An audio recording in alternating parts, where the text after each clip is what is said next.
You are watching News 41 Network.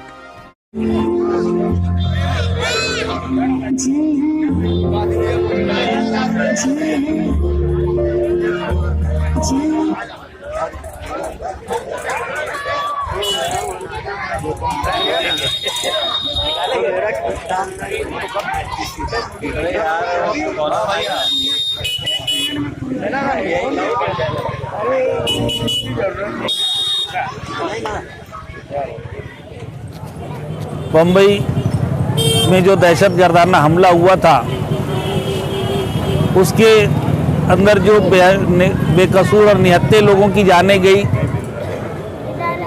आवाम की ज़िंदगियों की हिफाजत करते हुए बहुत सारे ईमानदार पुलिस ऑफिसरान ने भी अपनी जानें कुर्बान की। ख़ास तौर से हेमंत करकरे, अशोक कामटे, विजय सालस्कर जैसे बहादुर ऑफिसरान उस वक्त दहशतगर्दों का निशाना बने और उनकी शहादत हुई। उस हमले की याद में उन शहीदों के खराज अकीदत पेश करने के लिए हमारे बहुत करीबी साथी मरहूम आसिफ अली ड्राइवर साहब, उनकी तंजीम defence of India Muslim organisation के नाम से गुज़िश्ता 12 सालों से यहाँ पर प्रोग्राम करते आए हैं।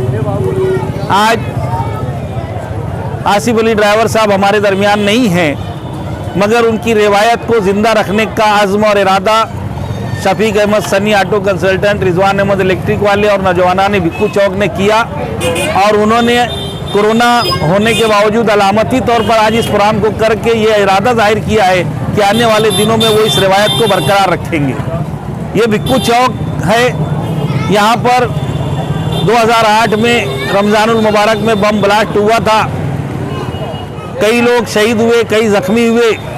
बम ब्लास्ट क्या होता है, दहशतगर्दी क्या होती है, उस दर्द को, उस कुर्ब को, उस तकलीफ़ को इस इलाके के लोगों ने महसूस किया था। इसलिए दहशतगर्दाना हर वाक़े की इस इलाके के लोग मजम्मत करते आए हैं, 12 सालों से करते आए हैं, करते रहेंगे।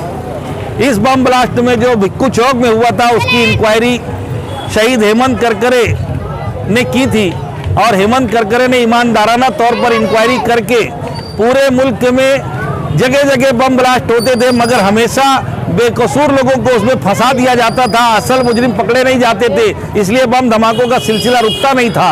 मगर जब हेमंत करकरे ने भिक्कू चौक के बम धमाकों की इंक्वायरी की और असल मुजरिमीन को गिरफ्तार किया, उसके बाद से पूरे हिंदुस्तान में बम धमाकों का सिलसिला खत्म हो गया। और शायद वो असली दहशतगर्दों को ही ये पसंद नहीं आया, इसीलिए 26/11 के हमलों में शहीद हेमंत करकरे को निशाना बनाया गया और उनकी जान चली गई। हम हेमंत करकरे के खिदमात को सैल्यूट करते हैं कि उन्होंने हमारे माथों पर लगा हुआ दहशतगर्दी के दाग को धोया।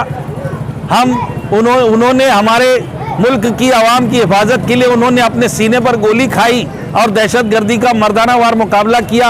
हम आज के दिन इस बात का आज़्म करते हैं कि हम हर तरह की दहशतगर्दी के हमेशा मुखालिफ थे, मुखालिफ हैं और आइंदा भी हम मुखालफत करते रहेंगे और दहशतगर्दी के खात्मे के लिए जितनी हो सकेगी हम कोशिश करेंगे। दहशतगर्दों ने उन्हें शहीद किया, उस ताल्लुक़ से मैं सबसे पहले पूरे शहर वालों की जानिब से, आवाम की जानिब से और तमाम हिंदुस्तान के मुसलमानों की जानिब से उनकी शहादत पर अपने रंज गम का इजहार करते हैं, अफसोस का इजहार करते हैं। दूसरी बात मैं ये कहूँगा, एक तारीख़ी वाक़या आज हिंदुस्तान में मुसलमानों को बदनाम किया जाता है, मुगलिया ख़ानदान को बदनाम किया जाता है। ये तारीख़ इस बात की शहादत देती है कि जहांगीर का ज़माना है और एक धोबन जो है, धोबन के तीर से जो है उसके शौहर का इंतकाल हो जाता है मलका के तीर से, नूरजहाँ से, और जब वो इंसाफ तलब करती है तो जहांगीर बादशाह, इतने बड़े अजीम बादशाह, उन्होंने ये कहा कि उठाओ तीर और तुम्हारे शौहर को नूरजहाँ ने मार दिया है और तुम नूरजहाँ के शौहर यानी बादशाह जहांगीर को ख़त्म कर दो। इस तरीके से उन्होंने तीर उठाया, लेकिन फिर उसने, वो धोबन ने उनको माफ़ कर दिया। आज का जो दौर है, ये दौर इस बात के गम्माज़ है कि इंसाफ मुसलमानों ने किया था, मुसलमानों ने इंसाफ किया था। आज का दौर इंसाफ का नहीं है। इंसाफ कभी वो था कि जंजीर हिला दी, सुल्तान ने खुश हो के लब्बे की सदा दी। इस दौर का दस्तूर चमर और ही कुछ है, कांटे में किया जुर्म तो फूलों को सजा दी।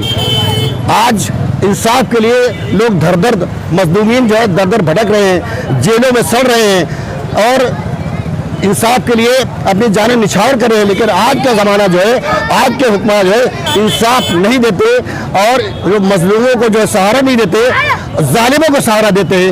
इतनी बात कहने के बाद एक बार फिर आखिर में मैं हेमंत करकरे की शहादत पर अपने रंज व गम का सारे लोगों की जानिब से इजहार करते हुए मैं दुआगो हूँ कि वो उन्हें जो है अल्लाह ताला अपने तौर से अपनी रहमत में नाजिल करे।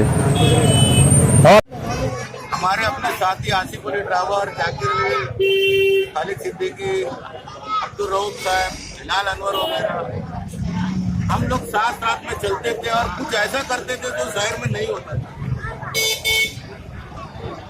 इस वक्त 2008 में हेमंत करकरे और उनके साथी शहीद हुए तो उसके दूसरे साल 26 नवंबर को पूरे हिंदुस्तान से हटकर हेमंत करकरे साहब को खराज अकीदत पेश करने के लिए हमारे साथी आसिफ अली ड्राइवर ने प्रोग्राम किए थे 2009 में। 2009 से आज 12 साल तक, क्या कह लो गुज़िश्ता साल 11 साल तक आसिफ अली ड्राइवर की क़यादत में ये प्रोग्राम चलता रहा। आज उनके ना रहते हुए अल्लाह के मर्जी वो हमारे साथ नहीं है, तो उनके भाई जाकिर अली, उनके लड़के, उनके दूसरे भाई ताहिर और हमारे यहाँ पर शफीक साहब है, रिजवान इलेक्ट्रिक वाले हैं, इन लोगों के ताउन से, तमाम लोगों की कोशिशों से आज इस प्रोग्राम को हमने जिंदा रखे हैं। और लॉकडाउन की वजह से क्योंकि प्रोग्राम को मुख्तसर करना पड़ा, अगले साल इंशाल्लाह लॉकडाउन नहीं रहेगा तो साल गुज़िश्ता की तरह जिस तरह बड़ा प्रोग्राम किया जाता था आगे भी उसी तरह उससे बड़ा प्रोग्राम किया जाएगा इंशाल्लाह। और शहीदों को खराज अकीदत पेश करने के साथ साथ हमारे दोस्त आसिफ अली ड्राइवर को भी हम दुआओं से नवाजते हैं कि अल्लाह उनकी मग़फ़िरत फरमाए और उनके कब्र को नूर से भर दे। इसी तरह खबरें देखने के लिए सब्सक्राइब करें हमारे चैनल को और अपने दोस्तों में ज़रूर शेयर करें। आज के लिए बस इतना ही। देखते रहिए न्यूज़ 41 नेटवर्क, क्योंकि हर खबर ख़ास है।